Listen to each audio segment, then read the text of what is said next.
la nabiyya ba'da. Rabbi shrah li sadri wa yassir li amri wahlul 'uqdatam min lisani yafqahu qawli. Amma ba'du. Para mustami'in yang dirahmati oleh Allah Subhanahu wa taala. Alhamdulillah, pada malam hari ini kita bisa melanjutkan kajian kita, yakni kajian kitab Nashahul Ibad karangan Syekh Imam Nawawi Al-Bantani.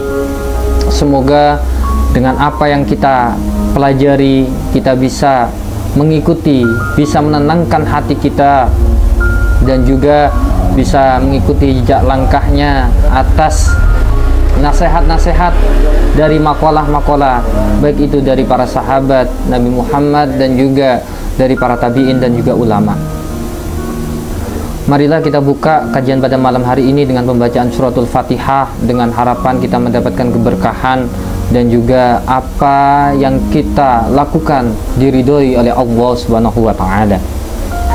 Ila kharadin Nabi Mustafa sallallahu alaihi wasallam wa alihi wa sahbihi wa adradi Syekh Abdul Qadir Jalani radhiyallahu taala, usun ila arwahi Syekh Imam Nawawi Al-Bantani, usun ila jami'il masyayikh dogiri awalan wa akhiran sabiqan wa lahiqan, usun ila jami'il muallimina rajulan awim ra'atan fa in kanu hayatan. Allahumma inna nas'aluka ilman nafi'an wa in kana mutawaffan Allahumma fir lahum warhamhum wa'afi wa'anhum bi barakatillahumul Fatihah.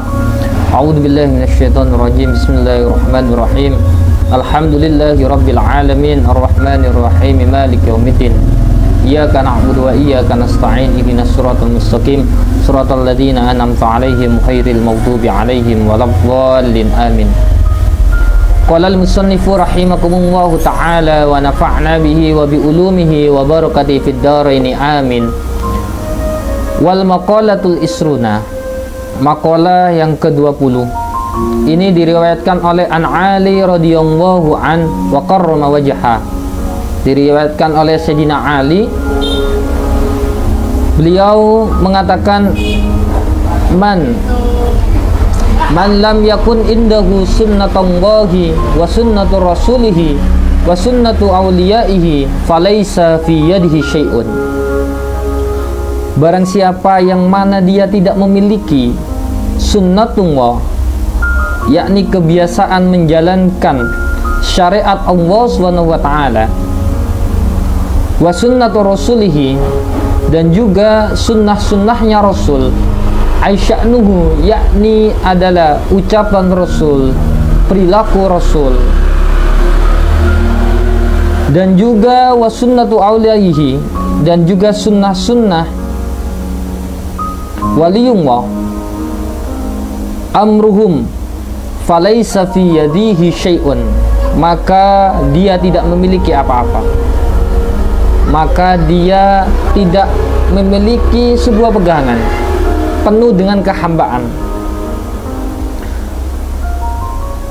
Ay falaysa lahu syai'un yu'tadu bihi qila lahu ay li'allima sunnatullah.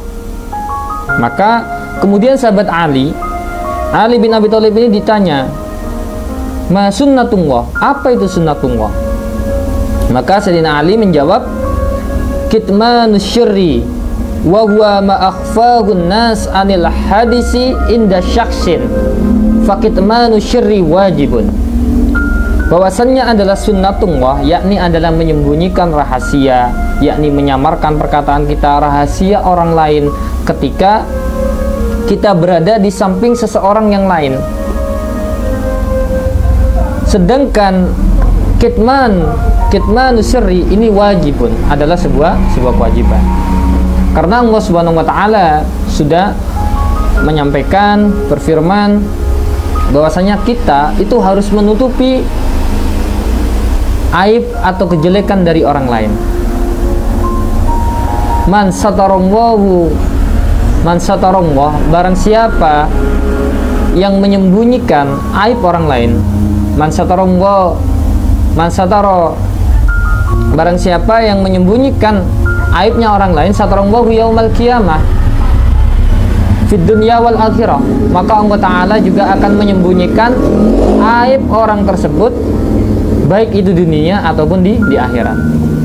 Karena pada dasarnya orang yang mulia, orang yang diagungkan, orang yang mempunyai kemuliaan di hadapan orang lain, itu adalah kebaikan Allah Subhanahu wa taala dengan menyembunyikan aib-aibnya. Andaikan Allah taala itu membuka aib kita, mungkin kita tidak dimuliakan, mungkin kita tidak dihormati oleh orang lain. Maka kewajiban kita jangan sampai menyebarkan aib kita sendiri dan juga menyebarkan aibnya orang lain. Karena apa? Dalam hadis itu, man sataronna man satara ya man satarullah, barang siapa yang menyembunyikan, man satara musliman, barang siapa yang menyembunyikan aibnya saudaranya sendiri, saudara seiman, sebangsa, satarallahu yaumal qiyamah, maka Allah Ta'ala akan menyembunyikan aib orang tersebut, baik itu di dunia wal akhirah, baik itu di dunia ataupun di akhirat. Jadi pada dasarnya aib itu ya disimpan, aib itu jangan diumbar-umbar. Karena apa? Kita juga ingat ketika Sayyidina Ali juga mengatakan, jangan pernah kau menceritakan kebaikan, jangan pernah kau menceritakan kebaikanmu terhadap orang yang memusuhimu, dan jangan pernah kau menceritakan kejelekanmu terhadap orang yang mencintaimu, karena itu percuma saja. Yang benci akan tetap benci, yang cinta akan tetap mencinta. Jadi ketika kita menceritakan keburukan kita kepada orang lain, kalau yang diceritakan orang lain itu adalah orang yang sayang kepada kita, maka dia akan tetap sayang kepada kita, karena dia melihat kebaikan kita, bukan hanya fokus kepada keburukan kita. Akan tetapi sama halnya juga ketika kita menceritakan kebaikan kita kepada orang yang dia itu membenci kita, maka ya percuma saja, dia juga akan tetap membenci kita. Karena pada dasarnya dia tidak pernah melihat kebaikan kita. Dia hanya fokus kepada kesalahan kita, dia hanya fokus kepada kekeliruan kita. Maka seakan-akan kita tidak pernah mempunyai kebaikan.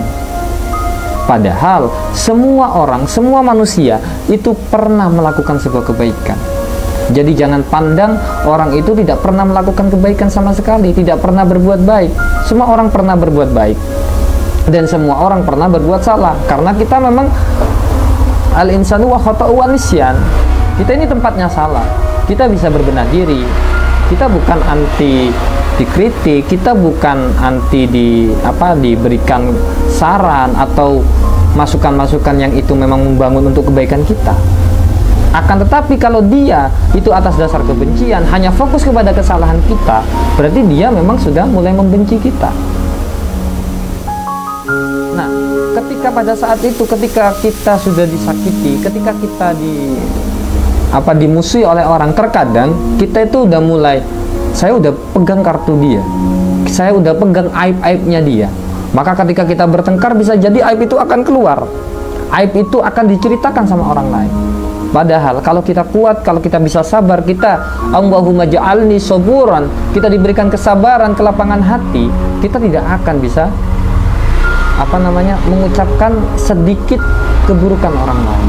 Kita mencoba sebaik mungkin jadi orang yang baik, hanya fokus kepada kebaikan kita. Ya, jadi menyimpan rahasia orang lain itu adalah sebuah kewajiban. Apalagi itu adalah aib, kejelekan orang lain, bisa disimpan. Dan aib kita juga kita simpan, jangan disebarluaskan kepada orang lain. Kalau kita bercerita kepada Tuhan kita, kepada Allah Ta'ala, bercerita tentang merendahkan diri, bahwasanya saya itu bersalah, saya itu punya dosa besar, dulu saya berbuat buruk, hari ini saya ingin bertaubat, taubatan nasuha, dengan mandi taubat, lalu sholat 2 rakaat dan mencoba untuk memperbaiki diri, itu sebuah keharusan bagi kita. Karena apa? Ketika kita tahu kesalahan apa yang ada pada diri kita, itu akan memantapkan diri kita bahwasanya kita bukan siapa-siapa.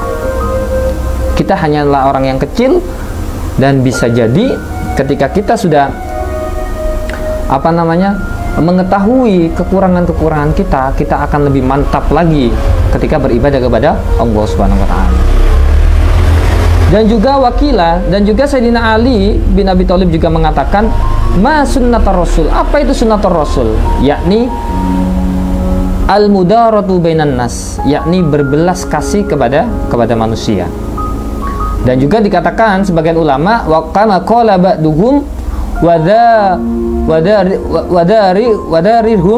wadarihum ma dumta fi darihim wa ardihim ma dumta fi ardihim. Berbuat belas kasihlah kalian kepada mereka selagi kalian berada di rumah mereka, dan ridolah kepada mereka selagi engkau berada di bumi mereka. Wakila ma sunnata auliyaihi. Lalu bertanya, apa itu sunnah para aulia, para ulama-ulama kita? Maka Sayyidina Ali menjawab, ihtimalul ada'anin nas wa kanu man qablana minal umam yatawadduna bisalasihi solin. Bahwasannya sunnahnya para aulia itu adalah menahan rasa sakit dari perbuatan manusia. Menahan rasa sakit dari perbuatan manusia, perbuatan-perbuatan keburukannya. Dan Sayyidina Ali juga berkata, orang-orang sebelum kita, yakni umat-umat terdahulu, itu saling mengingatkan, yatawasuna, yusi ba'duhum ba'dun, saling mengingatkan dari golongan yang satu dengan golongan yang lain, dengan tiga perkara ini. Apa itu? Wayataka tabuna biha mana amila li akhiratihi kafallahu amru dinihi. Yang pertama, barang siapa yang beramal karena akhirat, Allah Ta'ala akan mencukupi segala kebutuhan agama dan akhiratnya, yakni Allah Ta'ala akan menjaga semua keadaannya. Jadi aulia ini mempunyai rasa kesabaran yang luar biasa. Dia itu menahan rasa sakit ketika perbuatan manusia ini melakukan sebuah keburukan. Dia itu bersedih gitu. Karena apa? Bisa jadi orang yang itu karena tidak tahu. Bisa jadi orang berbuat jahat itu karena dia tidak tahu konsekuensinya, dan dia tidak tahu kepada siapa dia berbuat, dan kepada siapa dia akan mempertanggungjawabkan keburukan-keburukan itu. Yang kedua, waman ahsana sariratahu ahsanallahu ala niyatahu. Barang siapa yang hatinya ini baik, baik itu dohirnya, maka Allah Ta'ala akan dibaguskan Allah Ta'ala dari baik dan batinnya. Jadi dohirnya bagus, hatinya, maka dohirnya akan dibaguskan juga. Jadi ketika sudah hati ini baik, hati ini bersih, hati ini sudah tidak ada rasa kebencian, tidak ada rasa untuk menghina atau mencaci maki orang lain atau merendahkan orang lain, maka dengan sendirinya Allah Ta'ala juga akan memperbaiki dohirnya kita. Maka yang perlu kita lakukan adalah memang mengobati hati kita ini. Penyakit hati itu kan banyak ya, dari yang iri, yang hasad, dari yang keinginan kita yang terlalu menggebu-gebu kepada sesuatu, hawa nafsu yang luar biasa. Akan tetapi ketika kita mencoba meredam itu dari sebuah kebaikan-kebaikan, dengan mencoba melatih diri kita, melatih hati kita, ketika kita dibicarakan orang, ketika kita dihina oleh orang, ketika kita dimusuhi oleh orang, ketika kita sudah tidak dianggap lagi oleh orang, kita mencoba untuk menanamkan diri kita dengan sebaik mungkin, dengan setenang mungkin, ya meskipun itu adalah sakit, itu adalah rasa yang tidak bisa diungkapkan, kan itu rasa sakitnya, karena memang nyesek dalam hati kita. Tapi kita belajar dari satu kejadian dengan kejadian lain, lama-lama itu akan menjadi baik. Karena pada dasarnya diri kita ini adalah orang yang sangat kuat. Diri kita itu adalah orang yang sangat sabar. Diri kita itu adalah orang yang bisa menerima terhadap keadaan apapun. Cuma karena kita tidak melatihnya itu. Ada psikologi mengatakan itu, ketika engkau mulai jatuh, ketika engkau mulai tidak percaya diri, ketika engkau mulai menganggap diri kamu ini adalah lemah, maka coba tengok 5 tahun terakhir kita. Apa yang terjadi 5 tahun yang lalu? Lalu lihat kalian yang sekarang ini. Ketika dulu kamu mendapatkan sebuah ujian yang luar biasa, ketika dulu kamu mendapatkan musibah yang luar biasa, diuji oleh Allah Ta'ala, baik itu dengan keluarga, dengan harta, ataupun dengan perasaan kita. Lalu lihat hari ini, engkau masih berdiri tegak, engkau masih hidup, engkau masih bisa menjalani kehidupannya dengan tenang dan tentram. Berarti kamu sudah melewati seluruh ujian-ujian itu. Berarti kamu sudah hebat, kamu sudah melewati semua ujian yang Allah Ta'ala berikan kepada kamu. Maka itu juga akan menumbuhkan kepercayaan diri kita. Itu juga akan menumbuhkan rasa kekuatan bahwasanya kita itu akan mampu, kita itu akan bisa menerima. Dan yang terakhir, waman aslaha ma bainahu wa bainallah. Barang siapa yang bersikap berbaik, ya, bersikap baik antara dirinya dan Allah Ta'ala dengan amal yang murni tanpa ada riya, ujub, dan takabur, dan berani atau mau mendengarkan ucapan-ucapan orang lain, maka Allah Ta'ala akan membuat baik antara dirinya dan manusia. Karena apa? Aslahallahu ma baina wa bainan nas, faman ahabbahu Allahu Ta'ala ahabbahul khalqu. Maka sesungguhnya Allah Ta'ala, sesungguhnya orang yang seperti itu akan dicintai oleh Allah Ta'ala dan juga akan dicintai oleh makhluk. Apa yang harus kita lakukan? Yakni berbuat baik, bersikap baik kepada orang lain, ya, dengan amal yang murni, tanpa ada riya, tanpa ada ujub, ya, merasa bangga atas dirinya, dan berani mendengarkan orang lain. Karena apa? Terkadang itu kita hanya banyak berbicara tentang sesuatu, tapi kita kadang lupa, kita tidak mendengarkan orang lain. Padahal mendengarkan orang lain, lebih banyak mendengar itu juga bagus, gitu loh. Nggak cuma dalam satu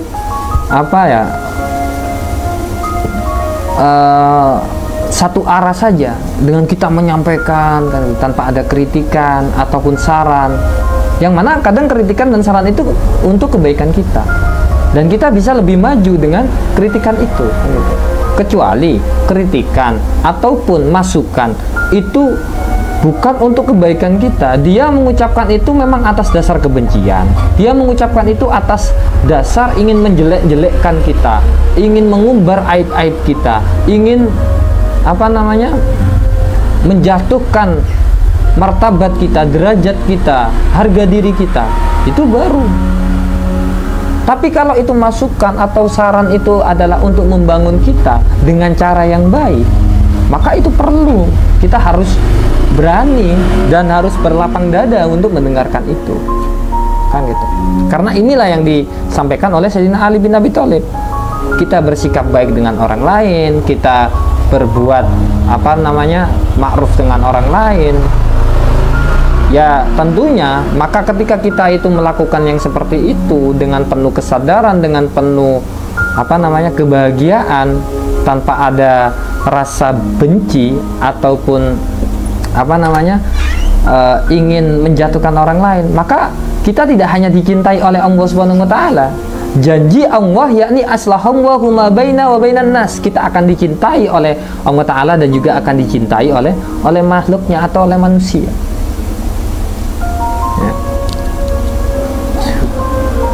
Wal maqalatul hadiyata wa isruna, maqalah yang ke-21. Ini masih sama, diriwayatkan oleh An Ali radhiyallahu an wa qarama wajha, kun indallahi khairan nas wa kun indan nasi syarrun nas. Yakni, jadilah kamu adalah orang yang paling baik di sisi Allah, dan beranggaplah kamu ini adalah manusia yang paling buruk menurut kamu sendiri, menurut diri kamu sendiri. Jadi kita itu mencoba untuk menjadi orang yang paling baik, orang yang paling bagus di sisi Allah Subhanahu wa taala. Dan kita beranggap bahwasanya kita itu adalah orang yang paling buruk untuk diri kita sendiri.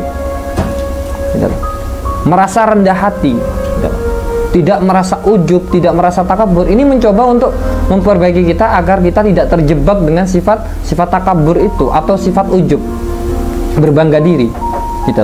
Jadi kita bilang kepada diri kita, saya harus bisa lebih baik atau harus bisa lebih bagus di sisi Allah Subhanahu wa taala. Dan saya ini adalah bukan orang siapa-siapa. Saya ini adalah orang yang lemah, orang yang penuh dengan kekurangan dan penuh dengan keterbatasan, dan saya perlu untuk selalu belajar dan terus untuk belajar.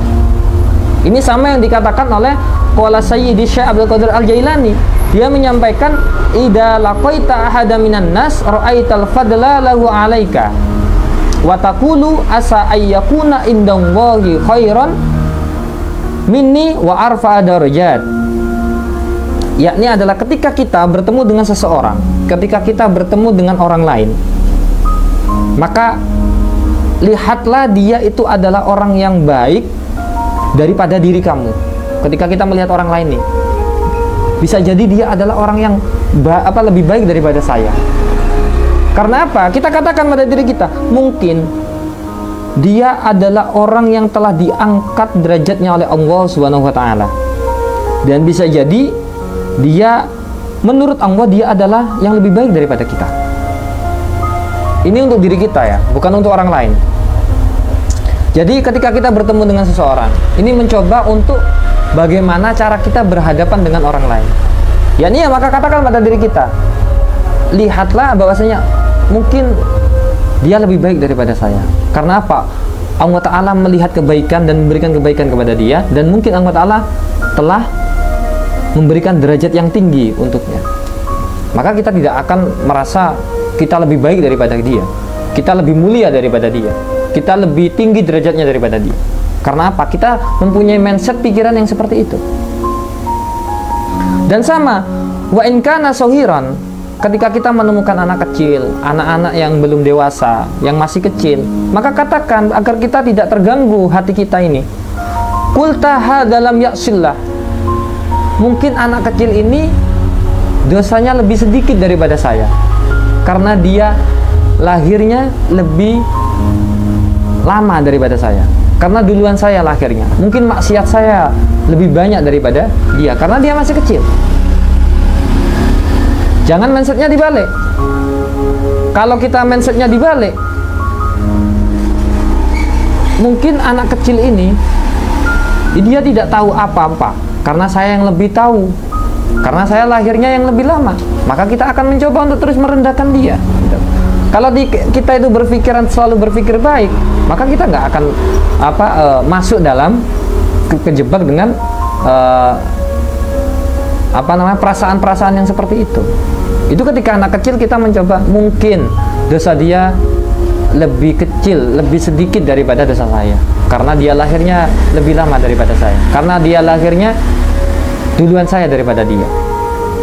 Dan ketika kita bertemu dengan orang-orang yang lebih tua daripada kita, apa? Wa in kana kabiron, ketika kita bertemu dengan orang-orang yang lebih dewasa atau yang lebih tua daripada, qul tahada qad abadallahu qabli. Maka katakan kepada diri kita bahwasanya apa? Dia orang yang lebih dulu mengenal Allah Subhanahu wa taala dan lebih beribadah lagi kepada Allah Subhanahu wa taala. Sedangkan saya lahirnya lebih lama gitu loh, setelah dia. Jadi lebih dulu dia mengenal Allah Ta'ala dan lebih banyak dia ibadahnya daripada saya. Maka itu akan mencoba melatih hati kita. Kalau kita menyampaikannya dengan keburukan, beda lagi. Kita melihat orang tua itu, wah, kita katakan dalam diri kita, mungkin dosanya dia lebih banyak daripada saya. Karena apa? Hidupnya lebih lama daripada saya. Saya masih umur masih sama 17 tahun, sedangkan dia sudah 27 tahun. Kan dia lahirnya lebih duluan, dia lebih banyak dosanya daripada saya.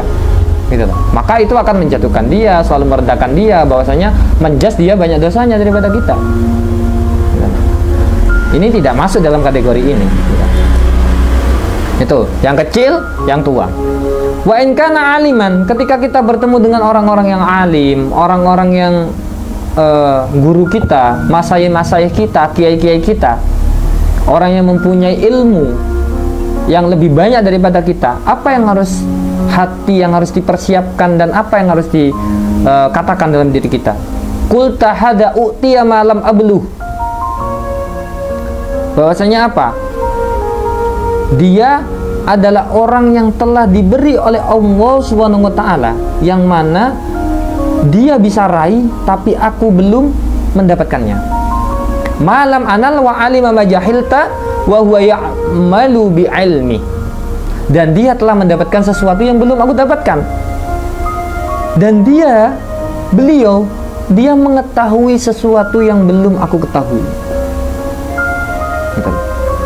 Akan tetapi kalau mindsetnya dirubah lagi, bagaimana? Maka kita akan menganggap ketika orang yang alim itu, orang yang mempunyai ilmu itu, mempunyai satu kesalahan, maka kita akan menghujatnya, kita akan membuka aib-aibnya, atau menjudge dia adalah orang yang salah dan sebagainya.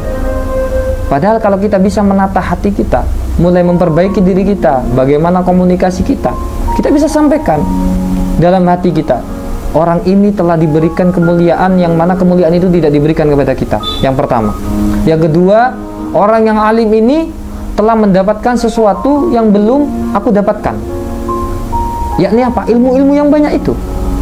Dan yang ketiga, orang tersebut, kiai ataupun para ulama ini telah mengetahui sesuatu yang belum aku ketahui, dan dia telah mengamalkan ilmunya. Masalah itu adalah sebuah kesalahan, itu manusiawi, karena dia juga bukan malaikat, dia juga bukan Tuhan. Dia adalah manusia biasa yang diangkat oleh Allah SWT derajatnya dengan dasar ilmunya yang telah dia peroleh dengan perjuangan keras. Maka Allah angkat derajatnya, lalu orang lain bisa memuliakannya, orang lain melihat itu sebagai kemuliaan, dan kita hormat kepada dia atas dasar ilmu yang diperolehnya, atas ilmu yang ada di dalam dirinya, dan dia mengetahui sesuatu yang mana kita kadang nggak tahu gitu. Karena ilmu kita masih belum sampai ke sana ya. Ketika kita berhadapan dengan orang alim itu seperti itu ya. Jangan sampai menyimpan dendam atau menyimpan kebencian. Karena apa? Mereka lebih tahu daripada kita, dan dia belajarnya lebih banyak daripada kita, dan dia mengetahui sesuatu yang belum kita tahu, dan dia sudah diberikan kemuliaan oleh Allah SWT dengan mendapatkan ilmu yang sebanyak itu. Dan ketika kita menemukan orang-orang yang tidak tahu atau orang yang bodoh, bagaimana? Wa in kana jahilan. Ketika kita dihadapkan dengan orang-orang yang jahil, orang-orang yang tidak mengetahui sesuatu, orang yang tidak pernah belajar, apa yang harus kita katakan pada diri kita? Katakan kepada diri kita, hada asawwahu bijahlin wa ana asaituhu bi'ilmin. Bahwasanya apa? Dia telah durhaka sebab kebodohannya, sedangkan saya ini sudah durhaka kepada Allah. Karena apa? Karena saya udah paham aslinya gitu, tapi saya tidak melakukan. Ketika kita melakukan kebodohan orang lain, dia melakukan sesuatu, jangan sampai, wah kamu ini salah, kamu ini menjudge namanya. Akan tetapi katakan pada diri kita, dia sudah durhaka kepada Tuhannya atas kebodohannya. Karena apa? Dia tidak mau belajar, dia malas untuk belajar, maka dia durhaka atas kebodohannya. Sedangkan kita, katakan pada diri kita, mungkin kita sudah belajar, mungkin kita sudah mencari ilmu, akan tetapi kita masih kadang belum ngerti, kita masih berangan-angan. Ini kita udah dapat kesempatan untuk belajar, tapi mengertinya masih belum paham. Maka kita terus mencari tahu, jangan sampai kita itu tenggelam dalam ketidaktahuan itu, mencoba untuk mengetahuinya. Dan katakan juga, wala adri bima yuhtamuli au bima yuhtamuli. Bisa jadi orang yang bodoh itu diakhirkan oleh Allah Subhanahu wa taala dalam keadaan husnul khotimah. Sedangkan kita yang mungkin kita punya kesempatan belajar, kita diakhirkan dalam keadaan su'ul khotimah. Naudzubillah. Gitu. Jadi kita tidak mudah untuk merendahkan orang lain ketika kita mempunyai kesempatan untuk berpikir baik seperti ini. Gitu. Ketika kita berhadapan dengan orang anak muda, ketika berhadapan dengan anak kecil, ketika berhadapan dengan orang yang alim, ketika kita berhadapan dengan orang yang bodoh, ini ada untuk menyembuhkan hati kita ini dengan yang tadi itu. Wa in kana kafiran, dan ketika kita dihadapkan dengan orang-orang yang kafir, yakni orang-orang yang ditutupi hatinya, orang yang kafir ditutupi hatinya untuk membuka sebuah cahaya iman, apa yang harus kita lakukan? La adri asa ayyuslima fayukhtim lahu bi khairil amal wa asa an akfura fayukhtamu li bisu'il amal. Maka katakan kepada diri kita agar kebencian ini tidak terus bertambah. Bisa jadi Allah Subhanahu wa taala menjadikan dia ketika di akhir-akhirnya dia masuk Islam, lalu dia berbuat kebaikan-kebaikan, dia berbuat amal-amal yang baik. Dan bisa jadi kita yang sekarang ini adalah orang yang dekat dengan Allah Ta'ala, pada akhirnya kita kafir, kita keluar dari agama Islam, lalu kita melakukan keburukan-keburukan amal, kita berbuat tidak baik, berbuat sesuatu yang tidak disenangi oleh Allah Ta'ala, dan bisa memasukkan kita ke dalam neraka. Karena apa? Tidak ada yang tahu kita pada akhirnya itu akan tetap dalam iman ataupun kita keluar dari iman. Tidak ada yang tahu kita nanti ketika meninggal, kita itu tetap dalam keislaman kita atau kita sudah keluar dari Islam. Maka ketika kita melihat saudara-saudara kita yang seperti itu, ya maka tanamkan dengan kasih sayang, dengan penuh belas kasih, gitu loh. Tanamkan pada diri kita, oh iya ya, mungkin dia belum diberikan hidayah oleh Allah Subhanahu wa taala, makanya dia masih tertutup, masih kafir. Saya nggak tahu, mungkin hidayahnya dia datang ketika dia sudah tua, lalu dia berbuat amal baik, kan tidak ada yang tahu. Makanya tidak ada orang yang bisa mengatakan, wah kamu masuk neraka karena kamu di luar Islam. Nggak ada yang tahu sebelum dia meninggal. Dia meninggal dalam keadaan Islam ataupun meninggal dalam keadaan di luar Islam atau non muslim, atau keluar dari atau kafar, tertutup hatinya dengan keimanan kepada Allah Subhanahu wa taala. Tidak ada yang tahu. Kita hanya bisa berikhtiar dengan kebaikan-kebaikan kita. Kita hanya berikhtiar dengan apa yang bisa kita lakukan, apa yang kita mampu. Ketika kebaikan itu bisa dikerjakan, maka lakukan. Ketika kebaikan itu tidak bisa dikerjakan, minimal kita menyampaikan kepada orang lain. Ustaz, bukannya ketika kita tidak melakukan apa yang kita katakan, itu namanya munafik. Loh, kebaikan itu tidak harus tidak diucapkan menunggu kita baik. Kalau kita percaya bahwasanya itu adalah sebuah kebaikan, maka sampaikan. Nah, kita tidak perlu mencoba. Kalau kita ingin tahu rasa sakitnya kecelakaan atau kulit ini nempel ke ke aspal, kita kan nggak harus kecelakaan. Cukup melihat orang lain itu. Oh, ketika kecelakaan itu sakit, ketika kulit ini nempel ke aspal itu rasanya sakit. Kan kita untuk menemukan atau merasakan rasa sakit itu kan kita nggak harus coba. Makanya kebaikan itu, ketika kamu yakini bahwasanya itu adalah sebuah kebaikan, maka sampaikan meskipun kita belum mampu untuk melakukan kebaikan itu. Karena pada dasarnya ketika kebaikan itu diucapkan kepada orang lain, itu ada dua yang bisa kita dapatkan. Yang pertama, ketika kita melakukan menyampaikan kebaikan itu kepada orang lain, kalau itu kebaikannya bisa kita lakukan, kita sudah mendapatkan pahala. Dan ketika orang yang sudah menerima kebaikan itu ternyata dia melakukan kebaikan itu, maka kita mendapatkan dua pahala. Jadi tidak ada ruginya. Atau ketika kita menyampaikan kebaikan, kita belum bisa untuk melakukan itu atas keterbatasan kita, kekurangan kita.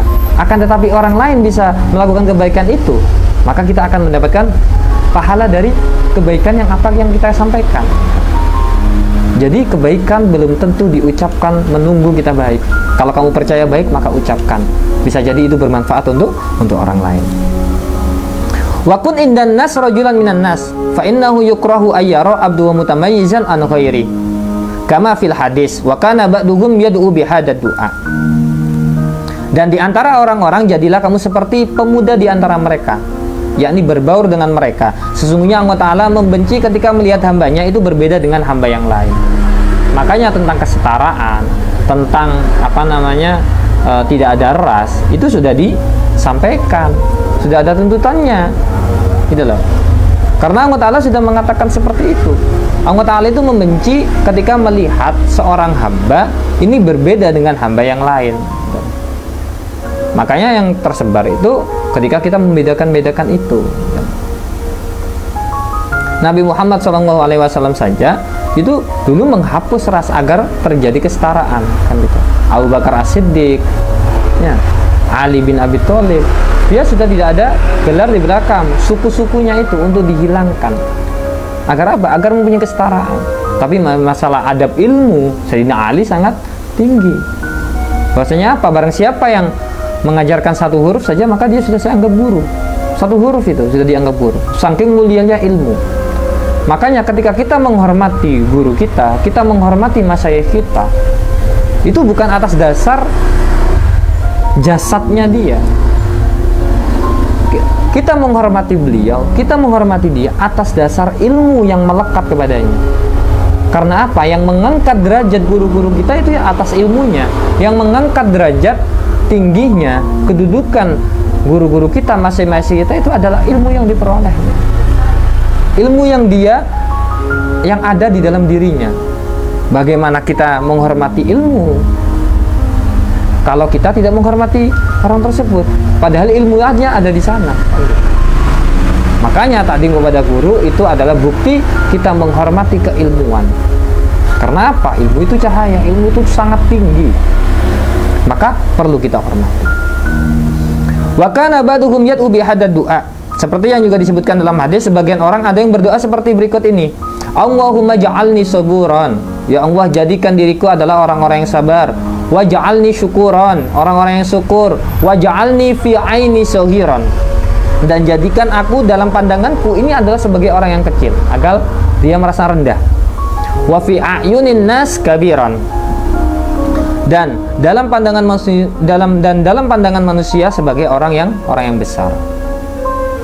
Jadi maksudnya ini, dalam pandangan manusia sebagai orang yang besar itu bukan kita yang membesarkan diri kita, akan tetapi kita menganggap kecil diri kita atas apa yang kita dapat, dan ternyata orang lain itu merasa bahwasanya dirinya itu dirinya itu lebih kecil daripada kita yang lebih besar, kita yang lebih tinggi. Karena ini terjadi kepada guru-guru kita. Guru kita itu tidak pernah mau dihormati, tidak pernah ingin disanjung, dan dia merasa selalu haus tentang ilmu. Padahal kalau kita, guru kita saja masih haus ilmu, masih sedikit katanya ilmunya. Bagaimana dengan kita, kan itu? Kita yang hanya mempunyai ilmu yang sedikit ini, kadang merasa bangga, kita merasa sudah besar. Ini yang mindset yang salah, kan itu. Guru-guru kita itu mengajarkan atas ketawaduannya, rendah hatinya, dia selalu merendahkan dirinya di hadapan dirinya, dan dia tidak pernah ingin dimuliakan oleh orang lain. Dan orang lain itu atas sukarela untuk memuliakan dirinya atas dasar ilmu yang diberikan kepada orang lain tersebut. Karena pada dasarnya nggak ada guru itu hormati saya, ini nggak ada. Dia atas rendah diri, atas keilmuannya, dan dia selalu merasa bahwasanya dia kurang, dia itu masih perlu belajar, dia harus terus ngaji, kan gitu. Nah, terkadang orang lain menganggap itu bukan seperti itu. Ini bahayanya. Jadi ada orang Yang itu berdoa itu seperti ini doa yang bagus kan gitu. Allahumma ja'alni saburan waj'alni syukuran waj'alni fi aini saghiran wa fi ayunin nasi kabiran.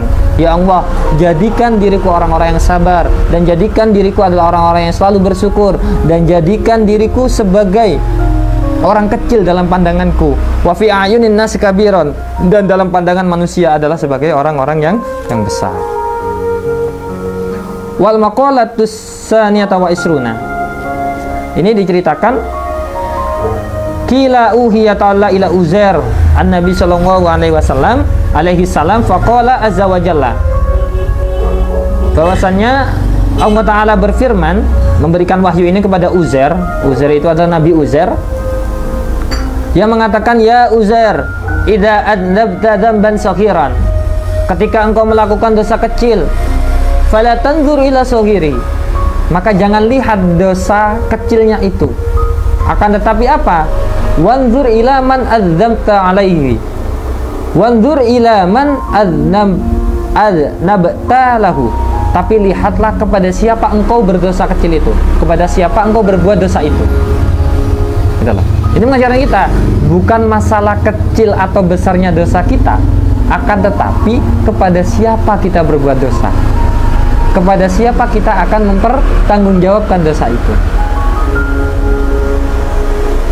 Dan ketika wa ida asobaka khairan yasiran fala tandur ila suwarihi, ketika kita diberikan kebaikan yang kecil, kenikmatan yang kecil, rezeki yang sedikit, maka fala tandur ila suwarihi, jangan lihat atas kecilnya itu, atas kecilnya rezeki itu, atas kecilnya kebaikan itu, akan tetapi apa? Wanzur ila man razaqaka, yakni lihat siapa yang memberi rezeki itu, siapa yang memberikan rezeki itu kepada kita.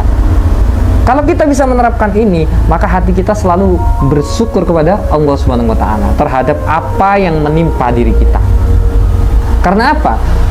Ketika kita berbuat salah, maka kita mencoba untuk memperbaiki itu. Bukan, kan ini hanya masalah kecil, bukan memperkecil itu, tapi kepada siapa kita bermaksiat, kepada siapa kita berbuat buruk, kan gitu.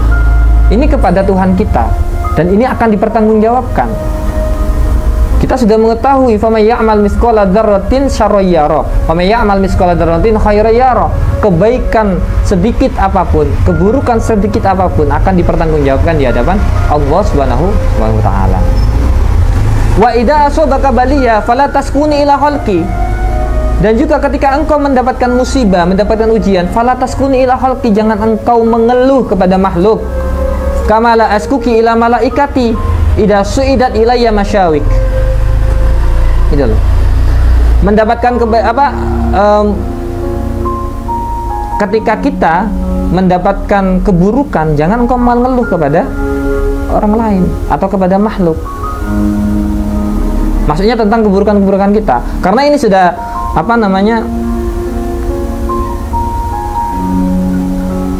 karena apa? Idza suidat ilayya masyawika, aku tidak pernah mengadukanmu kepada malaikat atas aib-aibmu. Itulah. Jadi ketika kamu mendapatkan keburukan atau cobaan oleh Allah Ta'ala, maka jangan ceritakan kepada orang lain atau kepada makhluk. Karena apa? Sesungguhnya Allah Subhanahu wa taala itu tidak pernah mengadukan keburukanmu itu kepada para malaikat atas aib-aibmu, atas kekurangan-kekuranganmu. Gitu loh. Ini dikatakan juga, Imam Uyainah berkata, barang siapa yang mengeluh kepada manusia sedangkan hatinya itu bersabar, ini tidak dianggap sebagai taskuni itu. Ya, tidak dianggap sebagai mengeluh. Gitu loh. Jadi ketika kita mendapatkan ujian, terus kita cerita kepada orang lain, akan tetapi kita itu rela atas cobaan itu, maka itu tidak dianggap mengeluh. Yang dianggap mengeluh kepada Allah Ta'ala itu adalah ketika kita mendapatkan ujian, ketika kita mendapatkan cobaan, terus kita bercerita kepada orang lain, lalu kita juga tidak ikhlas atas cobaan itu, lalu kita bercerita bahwasanya Tuhan ini nggak adil, Tuhan ini kenapa kok saya diberikan cobaan seperti ini, padahal saya sudah berbuat baik, padahal saya sudah sholat, padahal sudah berzakat, sudah berpuasa, dan sudah beramal soleh, kenapa saya diberikan cobaan seperti ini? Nah, itu yang disebut mengeluh. yang tidak diperbolehkan. Akan tetapi ketika kita perlu untuk curhat kepada orang lain atas ujian yang kita dapatkan, tapi kita mencoba untuk ikhlas dengan cobaan itu tidak dianggap sebagai keluhan. Karena apa? Nabi Muhammad SAW juga pernah mengadukan rasa sakitnya ini kepada malaikat Jibril ketika Nabi Muhammad SAW sedang mau sakaratul maut. Nabi Muhammad menahan rasa sakit itu lalu mengeluh kepada malaikat Jibril, "Ya Jibril, begitu sakitnya rasa sakaratul maut ini ketika nyawa ini mau dicabut, ketika keluar dari jasad." Tapi dengan ikhlas gitu loh. Tidak menyalahkan, "Ya Allah, kenapa kok saya diberikan rasa sakit ini?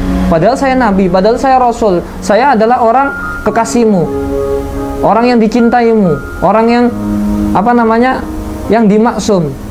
Kenapa kok saya diberikan rasa sakit yang seperti ini?" Kan itu. Bahkan sampai saat ini pun ketika kita merasakan sakaratul maut itu adalah hanya separuh. Karena apa? Separuh dari beban rasa sakit sakaratul maut itu sudah ditangguhkan kepada Nabi Muhammad SAW. Allahumma sholli ala sayyidina Muhammad. Wal maqalatu salisatu wal isruna. Maqalah yang ke 23. An Hatim Al-Asam radhiyallahu an, diceritakan oleh Hatim Al-Asam ini adalah sebuah julukan. Beliau adalah Abdurrahman Al-Hatim bin Ulwan wa yuqalu Hatim bin Yusuf, dan Hatim ini adalah termasuk ulama yang berada di Khorasan, dan dia termasuk tilmidun, murid daripada Imam Syakik. Dan ini hebatnya Imam Hatim ini untuk menjaga perasaan orang lain. Apa yang diceritakan? Diriwayatkan annahu ja'at imra'atun fasalat Hatiman an mas'alah. Jadi ketika ada seorang perempuan ini ingin tanya kepada Hatim terkait masalah-masalah, fattafaqo annahu kharaja minha fi tilkal halatis saut. Maka ketika itu terjadi pas si perempuan ini buang angin atau kentut bahasanya. Fakhajalat faqala Hatim.